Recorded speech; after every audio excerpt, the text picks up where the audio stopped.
பிடிக்கலான்னு பரவாயில்ல, நான் சொல்கிறேன், உங்கள் மனைவியை நல்லா நேசிங்க, உங்கள் கணவனை நல்லா நேசிங்க.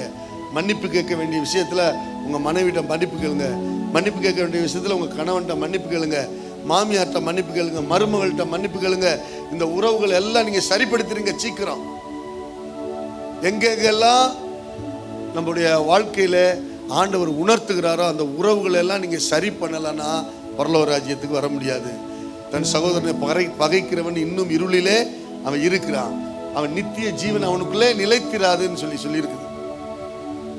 நம்ம சரிப்படுத்திட்டோம்னா பரலோக ராஜ்யத்துக்கு தகுதியானவங்க. ஆனால் சில நேரத்தில் நான் செத்தாலும் அப்படின்னு நம்ம சொல்லுவோம்ல, செத்த பிறகு ஒன்றுமே செய்ய முடியாது, நரகத்துக்கு தான் நம்ம போவோம். ஆனால் ஒரு வாஞ்சை நமக்கு தேவை. நான் அதை நேற்று சொல்லி கொடுத்தேன். ஆண்டவரே, இங்கே உறவுகள் பிரிந்திருக்கின்றன, எல்லாம் சிதறி போயிருக்கின்றன. ஆண்டவரே, அந்த இணைப்புகளை தாரும். ஆண்டவர், அந்த இணைப்புகளை தந்த பிறகு ஞானமாக எனக்கு வாழ்வதற்கு உதவி செய்தரலாம்.